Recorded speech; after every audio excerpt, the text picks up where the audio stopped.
Hello and welcome back to Card Knock Life Plays. We're going to be running a deck called Grixis Azcanta Control, which I just wrote a deck spotlight on last week, I believe it was.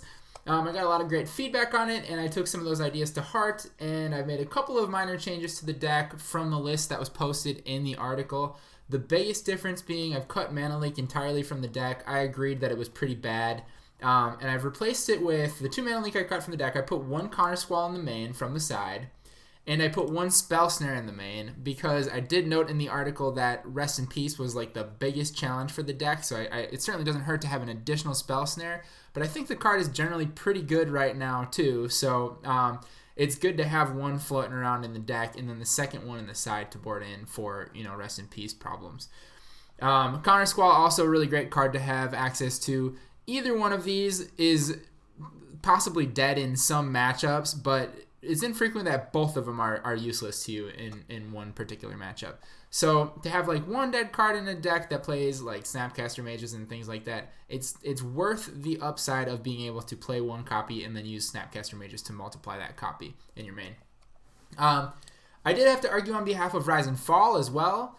By the way, I should just go over the deck really quick. The idea is that Search for Azcanta helps out the whole strategy of Grixis Control by adding cards to your graveyard that you can later reanimate, or it gives you valuable card selection, or it gives you a land and some mana sink options to do something with that land. So it seems to be a really good fit for this deck.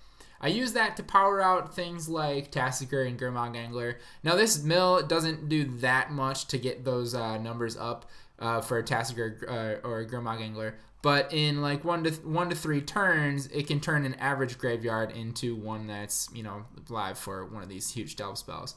Also, we play Logic Knot, which is another delve spell that is pretty graveyard hungry. So that kind of goes back to the need for answers to Rest in Peace, which is a pretty big trump card for us in a lot of cases. Thought Scour, the 4 Thought Scour that this deck style already runs, helps with search in the other way too, because it also helps you to flip Search for Azcanta. When that card is flipped, it seems pretty unbeatable in certain matchups. When you're playing in matchups where card advantage is the biggest deal, having Search for Azcanta flipped is a major help in that case. Let's see here. Oh, Rise and Fall. I was talking about Rise and Fall. So Rise and Fall is great for reanimating your creature spells, obviously, or returning your creature spells to your hand and then bouncing an opposing creature. But that's not really the main function that I see with it. I mean, obviously that's a big part of it, but I end up using Fall quite often, even more often than Rise. And when I'm playing this game of card advantage, Fall is like a hymn to Torok in Modern, and that's pretty dang strong when it comes to being able to net extra card advantage off of Search for Azcanta. It really compounds that value that you're getting out of that.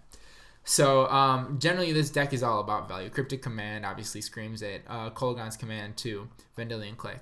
But people brought up the fact that Rise can target your own Snapcaster and then return a card from your graveyard to your hand as well, and then you can use Snapcaster's ability once again, so that's pretty great. But I really do think this is a strong card in this deck. Anyways, as for the sideboard, since I moved one of my Countersqualls over to the main deck, I have now added a Dispel, which looks exactly like a Surgical Extraction in this image, but you know how Moto is. That's a Dispel. I kind of like it that way. That's pretty cool. But I think Dispel is pretty strong for us, particularly against like Collected Company type of decks that run Court of Calling as well.